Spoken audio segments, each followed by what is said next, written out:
Bismillahirrahmanirrahim. Assalamu alaikum. Welcome to the second lecture of computer programming for civil engineers. In today's lecture, we will be using the Python interpreter to learn something about arithmetic operators in Python, how to take user input using input method, and how to display the result by print command. And we'll also know about some other functions in Python as well. So let us run Python by clicking on the Windows button and then clicking on Anaconda, and then in Anaconda we can either run Jupyter Notebook or Anaconda Prompt or Spyder as discussed in the previous lecture, but from now onwards we will mostly be using Spyder for the purpose of all exercises.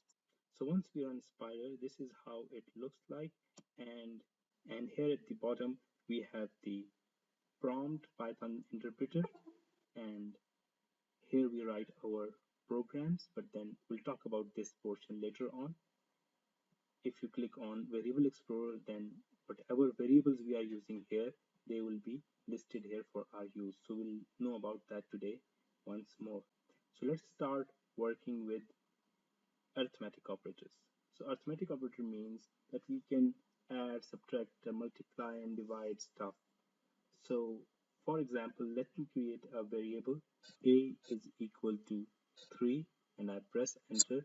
So what it has done is it has created a space in the computer's memory, a temporary space, and it has named it as a and stored an integer 3 in it, so that whenever we need to use this integer again, we can now call it by the name of a. In the variable explorer, it is also showing that a has been stored, whose size is 1 byte and its current value is 3. Let me create another variable called b equals to 5. So this time I'm storing 5 in a variable b. So I press enter to it, and now you can see two variables are created in the computer RAM. So whenever I will close this program, all this data will be lost. So we will not be able to access a and b as 3 and 5 because they are temporarily stored in computer's RAM or memory. So now if I want to add them and store their result in another variable or a computer memory space called c, I will write c is equal to a plus b. So now the sum of both of them is stored in variable c. And we can see here in the computer memory display of variables that c is now equal to a, but let's show it here as well.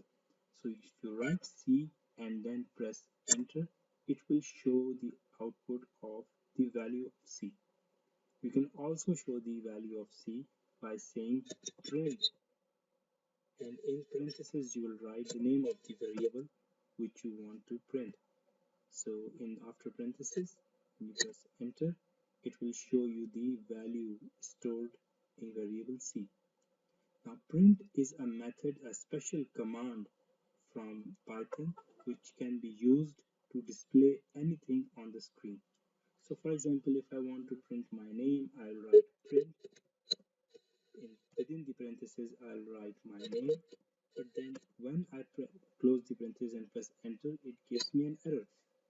It says name error because nothing by this name exists in the memory. Actually, I wanted my name as to be printed as it is.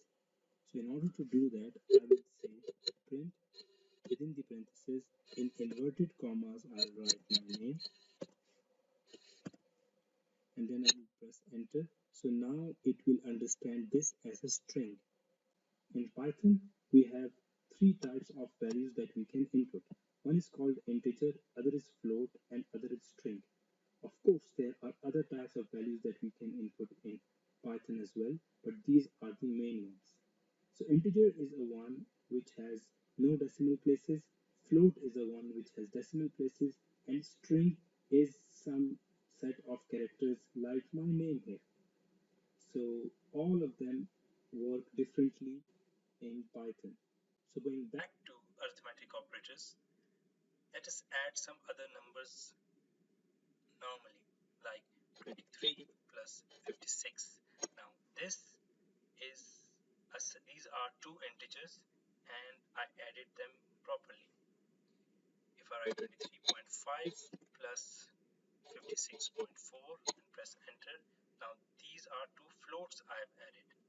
Now if I write in inverted commas as Adil space plus within inverted commas I write is my name and I close quotes and press enter, then it will join these two strings together in a single one.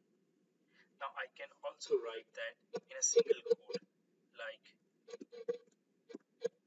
Adil plus single quote is my name in single quote. So it works fine. In Python we can write strings either in double quote or in single quotes. If I write a number like 10 in inverted commas and then I multiply it with 4,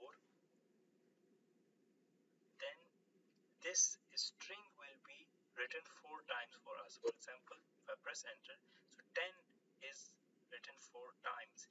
So we have to be careful that is our variable a string, is it a float, or is it an integer? So let us check again what are the values of variables we created.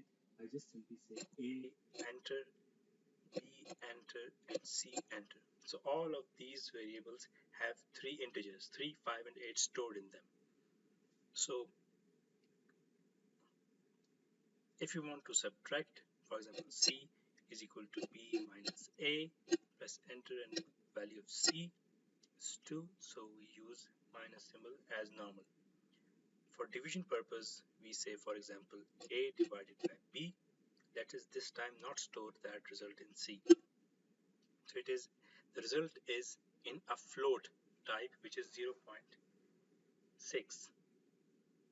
Now if we want an integer division, so if I store a value of 10 in C and if the value of A is 3, so 10 or C divided by A this time is 3.33. So it is directly giving us the float value in several decimal places.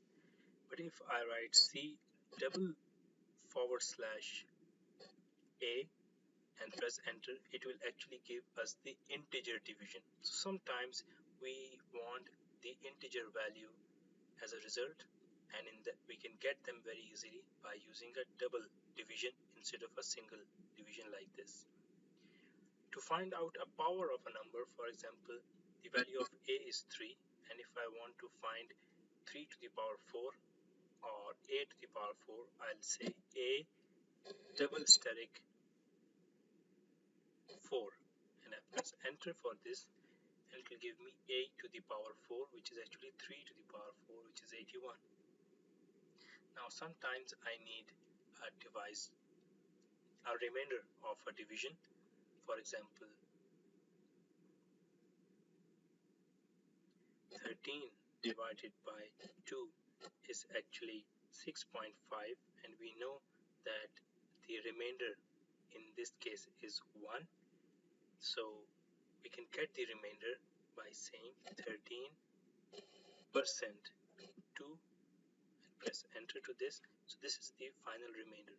So 2 times 6 is 12 and the remainder is 1, and here it is. Sometimes we need to add variables to themselves.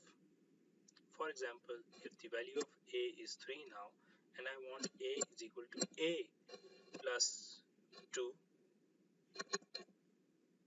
so I press enter to this and see the value of A. It is now increased to 5. If I press up arrow key in the interpreter, I'll get the old command listed again. So I can keep pressing up key and all old history commands will start appearing. If you press down key, the recent history will appear. So let me repeat the previous command once again, and we know now 5 plus 2 will be 7. So let us see the value. It is 7. You can also do similar addition by saying A plus equal to 2. So we don't need to write a 2 times. Instead, we can write a plus equal to, which actually means a equals to a plus 2. So let's run this and see what it gives. If I see the value of a now, so it has actually, just like before, it has incremented it with 2. We can also use a minus equals to 1, for example, which will actually mean a equals to a minus 1. So if I run this and check the value of a, so now the value of a is 7. If I reduce it once again and check the value of a, it is 6. But if I write a minus equals 1, which means the same thing as a equals to a minus 1, and check the value of a, it is doing the same effect. We can also do the same thing with multiply equal to 2. So it is actually going to do a equals to a into 2, which means 5 into 2, and that will result in 10. So let's check that, and it is this 10, and it is actually same as a equals to a multiplied by 2, which should result in 20 for us. So let us see and check its value. Yes, it is. We can also reuse a divide equal to 3, which means the same thing, which is a equals to a divided by 3, which is actually 20 divided by 3. Let's check the value, which is this, which means a equals a divided by 3. So both of these are actually equal.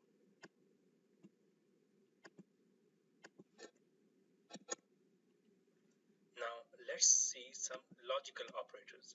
Logical operators tell us the condition being true or false.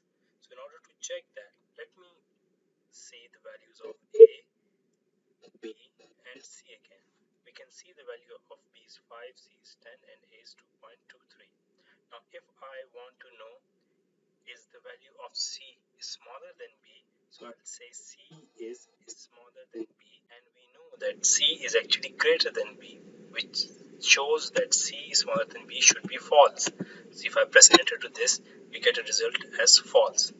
But if I say a is smaller than b, which is 2.2 being less than 5, it should result in true. The symbol of greater than can be used, a is greater than b, to check is a value greater than another or not. Similarly, if you want to check less or equal or greater and equal as well together, we can also check them by a is greater than or equal to 2.22. So it is true. It is actually greater. 2.222 is greater than 2.222. So if I check, for example, b is greater than 5, which is false. But if I say b is greater than and equal to 5, this should result in true. Now if I say b, if I want to check is it not equal to 4, which is true as well. So for that purpose we use exclamation symbol. Now if I say, for example, c is not equal to 10, it should result in false, because actually the value of c is 10.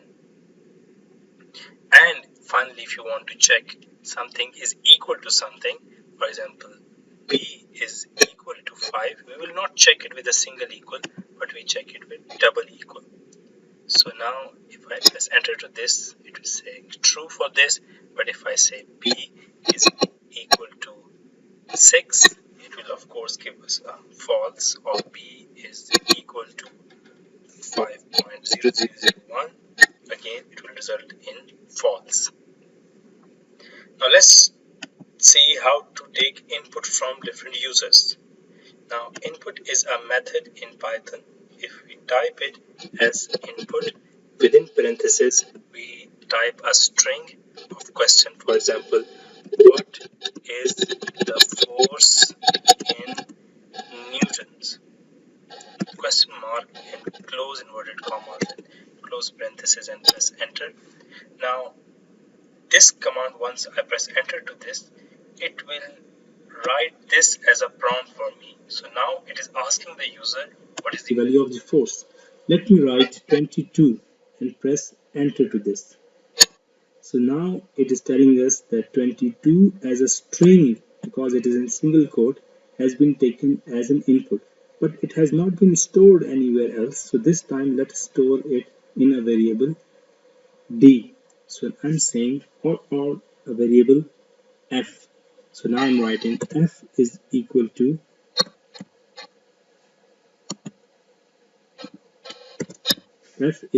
input what is the force in newtons, and if I press enter to this and I type 22, now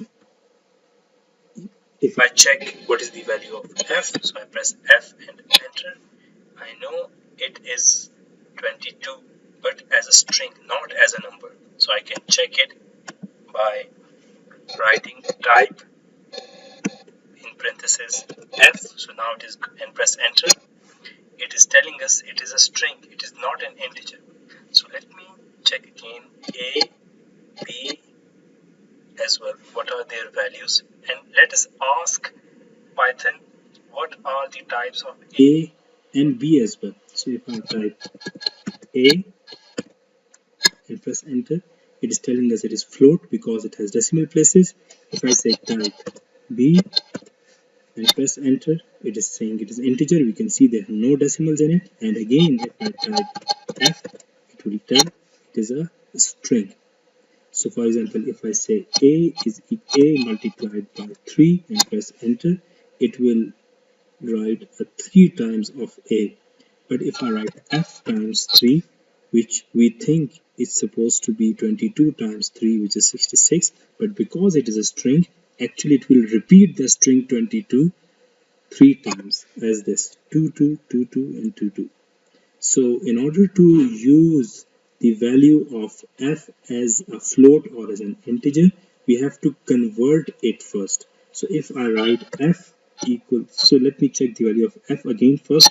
F is a string 22, but if I write f equals to integer, within parentheses I write the f itself. So now what it will do, it will first convert the value of f into integer. So a string 22 will be converted into an integer 22 and then stored back in f. Let me check the value of f again and press enter to this. So now you can see it is without single quotation. So it is an integer now. Let me double check by saying type f, press enter, so it is an integer.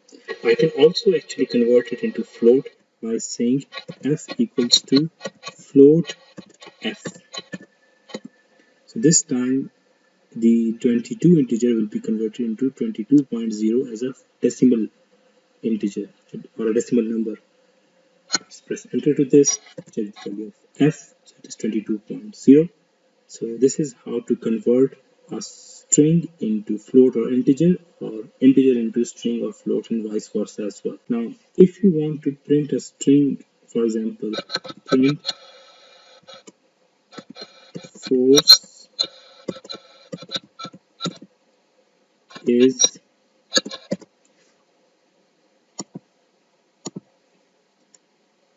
now this is a string, this is going to be printed on the screen, but with a comma if I write f and close the parenthesis. So what it will do is it will write a string force is, and then after this it will write the value of the variable f, which is actually 22.0. So let's press enter and see what it gives. So it has written a string for us, force is 22.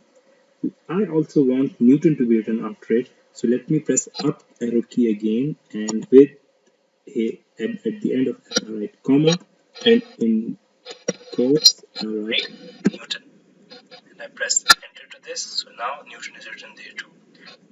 I'm repeating it again that these strings can also be written in single quotes. So the result will be the same. Press enter to this, so it gives us the same result.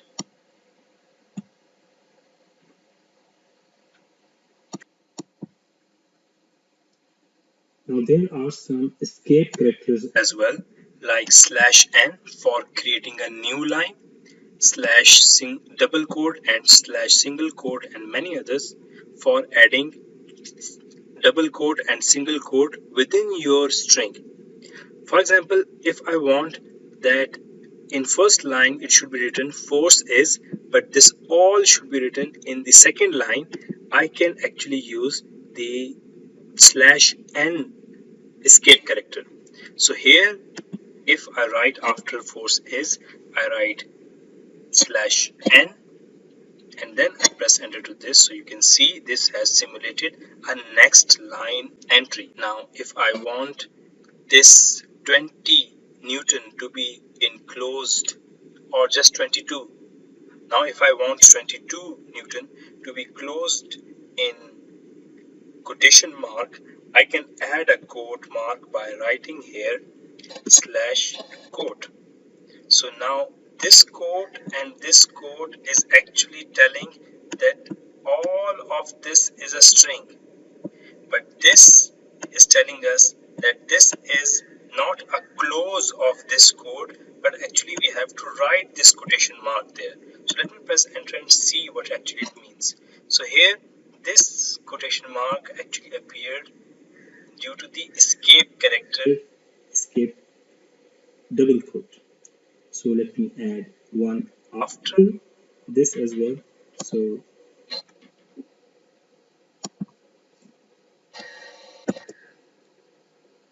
press enter. So now all of this is closed in a double quote. And there are several other escape characters.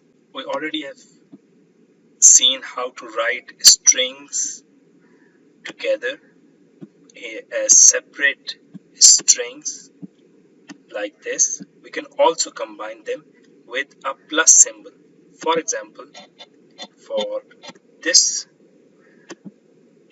function, for this command, we could have written plus f plus this string. So let us press enter to this, and it gives us an error because it is saying we cannot attach or concatenate a float number with a string. So let us convert this float into string.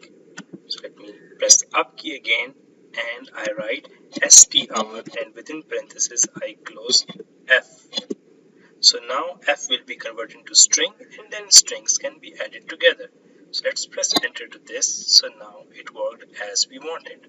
We can also use a format method for the same purpose as well with the strings. Now, this is the time to understand what is object-oriented programming. So let me take to a quick presentation. So Python is actually an object-oriented programming language, which means everything in Python is an object. For example, here we had F, A, B, C, print, float, type, int, whatever we have written, everything actually is an object. So every object has methods.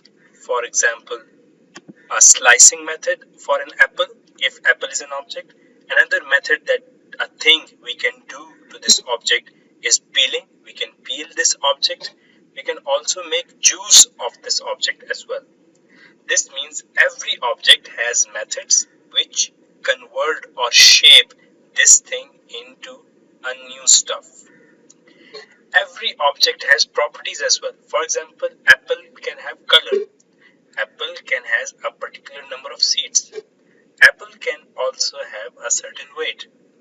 This means every object has properties and methods, and we can change the property of an object as well. For example, if apple is an object, with a dot we will write the property. So apple dot color, the color of an apple, let's change it to red. So this is a statement we'll write in Python to change the color of an apple to red. Or if we don't know what is the color of an apple and you want to print that on the screen, We can also do that by saying print within parentheses apple dot color, the color of an apple, print that on the screen. And if you want to run a method of an apple, for example, slice an apple, within parentheses, you will give a parameter, for example, how many slices we need. And once you press enter to this, Python will run that and create a particular number of slices from that apple. So because everything in Python is an object, and this is how we can play with the properties and methods of an object. So Python is known as object-oriented programming. Simple as that.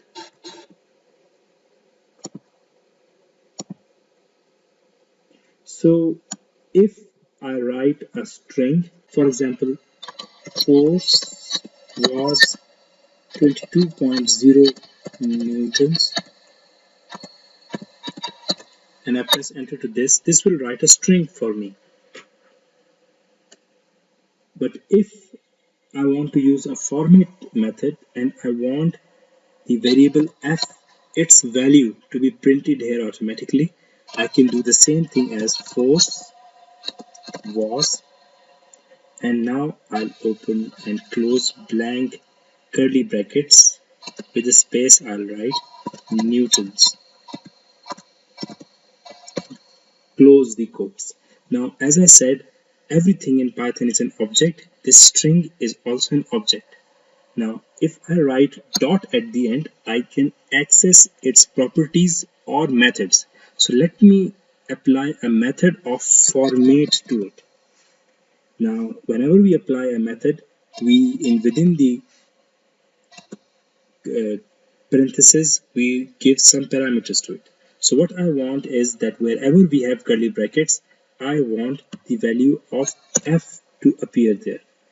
So now what this method will do, that it will search for curly brackets in it and it will replace them with the value of f. Let me press enter to this.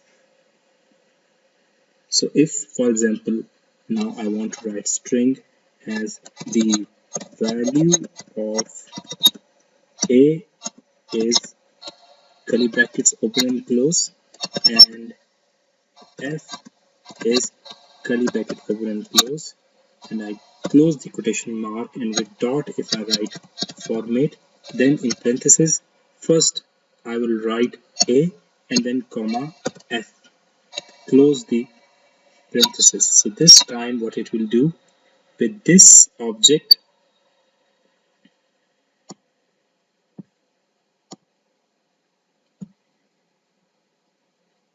it is going to replace the first curly brackets with a and the second curly brackets here with f. Let me press enter to this. Now again, if I write 1 in this bracket and 0 in this bracket, then this means the 0th item, which is the first one here, and the first item, which is the second one here, should be written there. So now it will write the value of a is 0 and 1 is f, so it will write 22.0 here, and f is 0, the 0th item is a, so 2.22222 will be written there, which is wrong. So let me press enter to this. So it is doing the same thing. The value of a is the value of f, so it is wrong. Let's convert that by actually replacing this number from 0 to 1 and 1 to 0 and press enter to this. So this was something about the properties or methods of an object. We already have learned how to use print command. This concludes this lecture.